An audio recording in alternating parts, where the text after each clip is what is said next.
कहानी का नाम है खामोशी के पीछे का सच। गांव भोरपुर हमेशा अपनी शांति और अपनापन के लिए जाना जाता था। मिट्टी की महक, बैलों की गाड़ियों की आवाज़ और चौपाल पर होने वाली चर्चाएं इस गांव को और भी जीवंत बनाती थीं। लेकिन हर घर की दीवारें वही नहीं कहती जो बाहर दिखता है। भोरपुर के बीचों बीच एक बड़ा घर था, वर्मा हवेली। ये घर गांव में सबसे इज्जतदार समझा जाता था। हवेली की मालकिन थी श्यामला देवी वर्मा, जिनकी उम्र करीब 55 साल थी।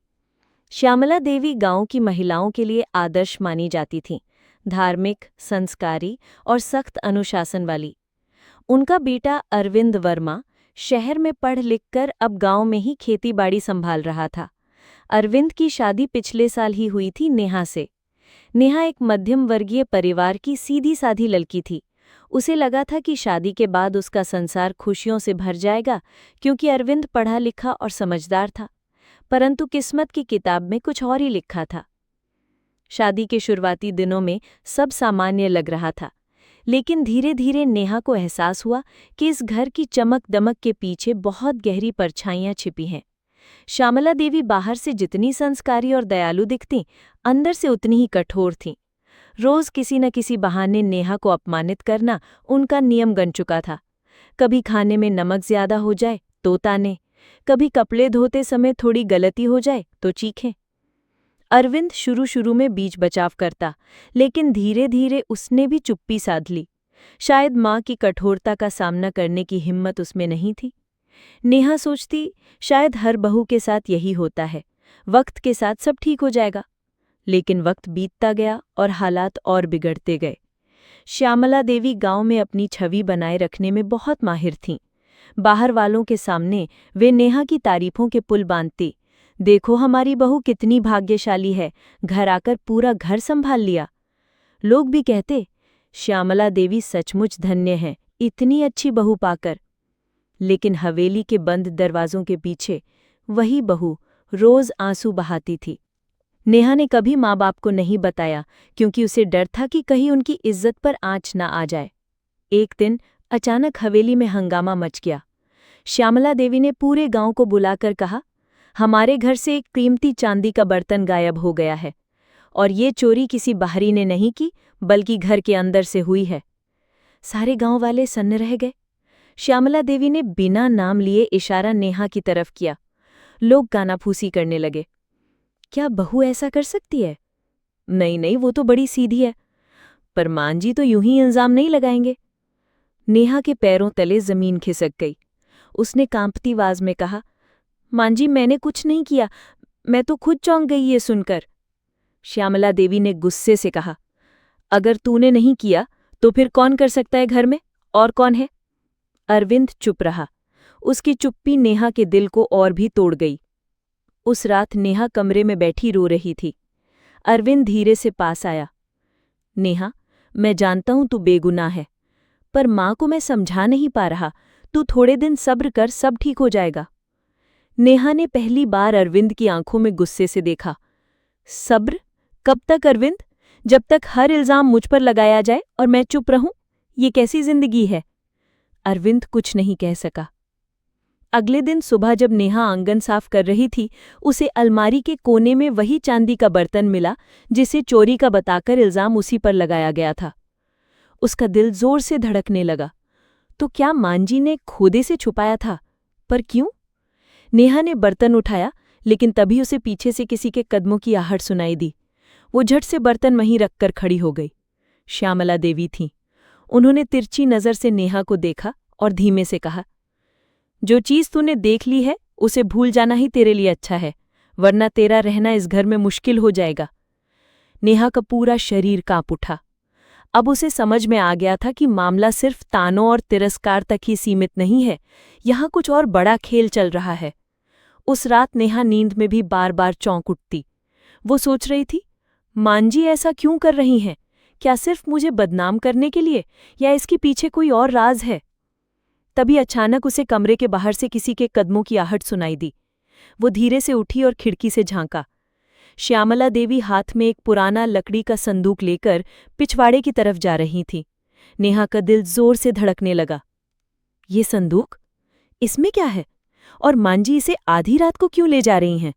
नेहा के मन में ढेरों सवाल उठने लगे। पर एक बात तय थी, इस घर में जो दिखता है वो सच नहीं है। नेहा ने निश्चय कर लिया था, अब वो चुप नहीं रहेगी।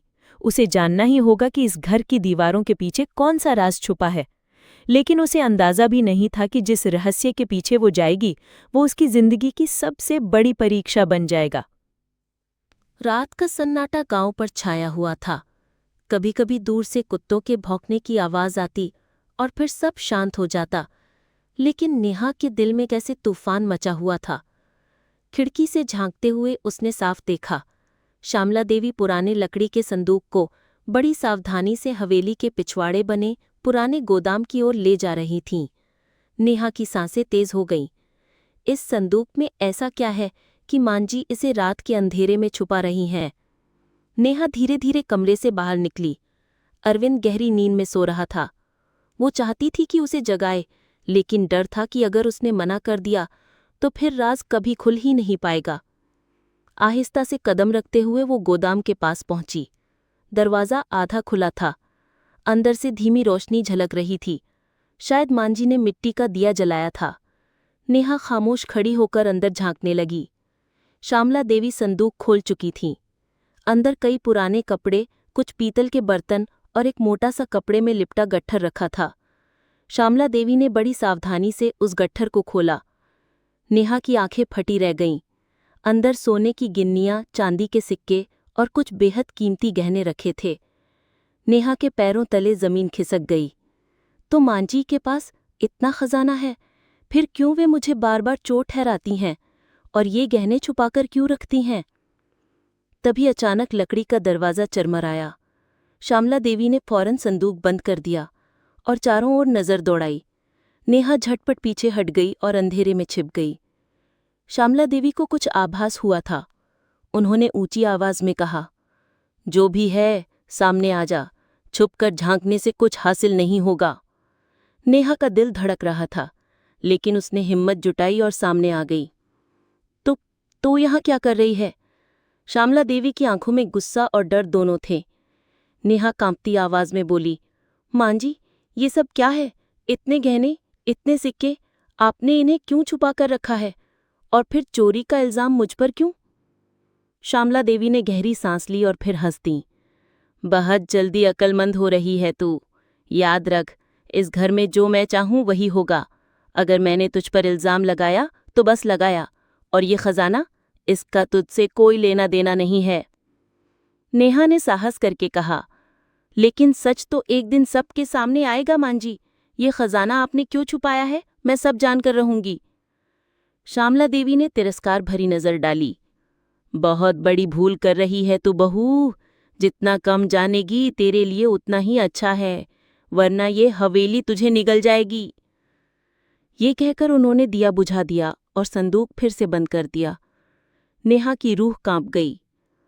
सुबह होते ही हवेली में एक और हंगामा खड़ा हो गया। श्यामला देवी ने पूरे गांव के सामने फिर से ऐलान कर दिया, हमारे घर से एक और कीमती गहना गायब हो गया है। मुझे पूरा यकीन है कि ये काम नेहा का ही है। इस बार उन्होंने अपने पति का पुराना सोने का कड़ा दिखाया। गांव वाले फिर से कानाफूसी करने लगे। कुछ लोग नेहा के पक्ष में बोले तो कुछ सास की बातों में आ गए। नेहा को ऐसा लगा मानो उसकी जिंदगी एक अंतहीन चक्रव्यूह में फंस गई हो। उसने रात में अरविंद से कहा, अरविंद, तुम जानते हो मैं निर्दोष हूं, फिर भी मांजी बार बार मुझे बदनाम करती हैं। क्या तुम कुछ नहीं करोगे? अरविंद ने थके हुए स्वर में कहा, नेहा, मैं मानता हूं माँ का तरीका गलत है, लेकिन ये खजाना, ये हमारे खानदान की पुरानी अमानत है। शायद माँ इसे छुपाकर रखती हैं ताकि किसी को पता न चले। नेहा ने हैरानी से कहा, तो तुम्हें पहले से पता था और तुमने मुझे कभी नहीं बताया? अरविंद चुप हो गया। उसकी चुप्पी नेहा को और भी बेचैन कर रही थी। एक रात जब सब सो चुके थे, नेहा आंगन में पानी लेने गई। अचानक उसने देखा, हवेली के बाहर कोई परछाई खड़ी है। वो धीरे धीरे गोदाम की ओर जा रही थी। नेहा का दिल धड़कने लगा। ये कौन है? मांजी तो अंदर सो रही हैं, तो फिर ये व्यक्ति कौन है? वो धीरे धीरे पीछे पीछे गई। परछाई गोदाम तक पहुंची और वहां से संदूक खींचने की कोशिश करने लगी। नेहा की सांस अटक गई। तो क्या इस खजाने के पीछे कोई और भी है? वो चीखना चाहती थी, लेकिन तभी उस परछाई ने मुड़कर देखा। धुंधली चांदनी में नेहा ने उसका चेहरा देखा। वो कोई और नहीं बल्कि उसका पति अरविंद था। नेहा सन्न रह गई। अरविंद, ये तुम हो? तुम आधी रात को यहाँ क्या कर रहे हो? अरविंद बुरी तरह चौंक गया। नेहा, तू यहाँ क्यों आई है? नेहा ने दृढ़ स्वर में कहा। मुझसे छुपाओ मत, मुझे सब पता चल चुका है कि इस संदूक में क्या है, पर तुम यहाँ इसे चुराने क्यों आए हो? अरविंद की आंखें झुक गई। उसने थरथराती आवाज में कहा, नेहा, ये सब तुझे समझाना आसान नहीं है। माँ जिस खजाने को छुपाए बैठी हैं, वो हमारे खानदान का नहीं है, बल्कि ये गहने और सिक्के हमारे गांव वालों से छल करके इकट्ठा किए गए हैं। नेहा के पैरों तले जमीन खिसक गई। क्या मतलब मांजी चोरी करती हैं? अरविंद ने सिर हिलाया। सीधी चोरी नहीं, पर हाँ, वो सालों से गांव वालों से ब्याज के नाम पर उनका सोना चांदी अपने पास जमा करती रही हैं और किसी को खबर तक नहीं होने दी। नेहा हक्का बक्का रह गई। उसकी आंखों में आंसू थे। तो इसलिए वो मुझे बार बार चोर साबित करती हैं, ताकि कोई शक उन पर ना जाए। अरविंद ने भारी मन से कहा। हाँ नेहा, और सच कहूं तो मैं भी माँ से डरता हूं। मैं विरोध करता हूं तो वो कहती हैं कि मेरी औकात इस घर को संभालने की नहीं है। नेहा का मन भीतर तक हिल गया था। अगर ये सच है तो इसे सबके सामने लाना ही होगा, वरना मांझी का ये खेल कभी खत्म नहीं होगा। लेकिन ये करना आसान नहीं था। श्यामला देवी गांव में देवी जैसी पूजी जाती थीं। कोई उन पर शक भी नहीं कर सकता था। नेहा ने मन ही मन कसम खाई, मैं अब और खामोश नहीं रहूंगी, चाहे कितनी भी मुश्किलें आएं, सच को सामने लाकर रहूंगी। लेकिन उसे अंदाजा भी नहीं था कि अब असली खेल शुरू होगा, क्योंकि श्यामला देवी ने नेहा की आंखों में बगावत की चिंगारी देख ली थी और वो ठान चुकी थी कि अब इस बहू को चुप कराने के लिए मुझे आखिरी वार करना होगा। हवेली पर सन्नाटा पसरा था, लेकिन नेहा के भीतर तूफान मच रहा था। अब सच उसके सामने था। वो खजाना जो हवेली के गोदाम में छिपा था, गांव वालों का था, और श्यामला देवी सालों से उसे अपने नाम करती आ रही थी। लेकिन सवाल था, क्या कोई उस पर यकीन करेगा? गांव में श्यामला देवी की छवि देवी जैसी थी।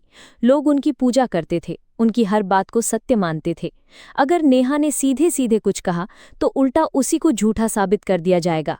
सुबह होते ही श्यामला देवी ने गांव वालों को हवेली में बुला लिया। उनकी आंखों में बनावटी आंसू थे। भाइयों बहनों, मेरे लिए ये कहना आसान नहीं है, लेकिन अब मैं सह नहीं पा रही हूँ। हमारी बहू नेहा दिन ब दिन बेकाबू होती जा रही है। पहले चोरी का इल्जाम, फिर घर में मनमानी, और कल रात तो उसने हमारे खानदान के संदूक को खोलने की कोशिश की। गांव में सनसनी फैल गई। लोग हैरान थे, क्या नेहा ऐसा कर सकती है? नेहा वहां खड़ी सब सुन रही थी। उसका गला भर आया, लेकिन उसने हिम्मत नहीं हारी। मांजी, झूठ बोलना बंद कीजिए। सच ये है कि उस संदूक में गांव वालों का खजाना है, जिसे आपने सालों से छुपा कर रखा है। सारा गांव सन्न रह गया। श्यामला देवी के चेहरे पर बनावटी हैरानी थी। क्या तू पागल हो गई है बहू? तू मुझ पर यह घिनौना इल्जाम लगाकर क्या पाना चाहती है? गांव वाले दुविधा में थे। किसी ने धीरे से कहा, लेकिन मांजी तो हमेशा सबके लिए करती आई हैं, क्या ये सच हो सकता है? नेहा ने ठान लिया था कि आज वो सच सबके सामने लाकर रहेगी। उसने भीड़ की ओर देखते हुए कहा, अगर मैं झूठ बोल रही हूं तो चलिए, सब अभी उसी संदूक को देख लेते हैं, सच तुरंत सामने आ जाएगा। गांव में हलचल मच गई। लोग एक दूसरे का मुंह देखने लगे। श्यामला देवी बुरी तरह चौंक गई थी, पर अब उनके पास कोई चारा नहीं था। ठीक है, चलो देख लो, लेकिन बाद में जब सच निकला तो मैं चाहूंगी कि सब लोग मिलकर इस बहू को सजा दें। सब लोग हवेली के पिछवाड़े बने गोदाम में इकट्ठा हुए। संदूक सामने लाया गया। श्यामला देवी ने झूठी शान से ताला खोला, लेकिन जैसे ही ढक्कन उठा, अंदर रखी गिन्नियां, सिक्के और गहने देखकर सबके होश उड़ गए। गांव की औरतें चीख उठीं, ये तो मेरा हार है, ये तो मेरे बाबूजी की गिन्नियां हैं, ये तो हमारे घर का चांदी का लोटा है। गांव में हलचल मच गई। सच सबके सामने था। श्यामला देवी का चेहरा पीला पड़ गया। वो कांपती आवाज में बोली, ये सब मैं तो सिर्फ सुरक्षित रखने के लिए लाई थी। लेकिन अब कोई उनकी बात सुनने को तैयार नहीं था। अरविंद आगे बढ़ा, उसकी आंखों में आंसू थे। माँ, क्यों? आपने ऐसा क्यों किया? मैंने हमेशा आपको आदर्श माना, लेकिन आपने तो गांव वालों के विश्वास को ही तोड़ दिया। श्यामला देवी गुस्से से बोली, चुप रह, तू भी इस बहू के बहकावे में आ गया। मैंने सब तेरे और तेरे बच्चों के लिए किया, ताकि हवेली की शान कभी कम ना हो। अरविंद ने कड़वाहट से कहा, लेकिन माँ, शान झूठ और धोखे से नहीं मिलती। आपने जो किया वो पाप है। नेहा आगे बढ़ी, उसकी आंखों में आंसू थे लेकिन आवाज मजबूत। मां जी, अगर आप चाहती तो गांव वालों से मदद मांग सकती थीं। वो सब आपके लिए अपना खून पसीना बहा देते, लेकिन आपने उनकी मजबूरी का फायदा उठाकर उनकी जमा पूंजी हड़प ली और मुझे बार बार चोर साबित किया ताकि कोई आप पर शक न करे। श्यामला देवी चीख उठी, हाँ किया मैंने, क्योंकि मुझे डर था कि एक दिन कोई बहू मेरी राजदारी को उजागर कर देगी। तू ही क्यों आई इस घर में? तू ही क्यों मेरी आंखों में आंखें डालकर सवाल करने लगी? नेहा ने दृढ़ स्वर में कहा, क्योंकि सच्चाई से बड़ा कोई डर नहीं होता मां जी, और आपकी ये हवेली भी उस दिन ढह जाएगी जब सच सामने आएगा। गांव के बुजुर्ग आगे आए। श्यामला देवी, आपने बहुत बड़ा अपराध किया है। आपने गांव वालों का विश्वास तोड़ा है। अब ये खजाना यहीं से सबके घर वापस जाएगा। गांव की औरतें नेहा के पास आईं और उसके आंचल को आंसुओं से भिगो दिया।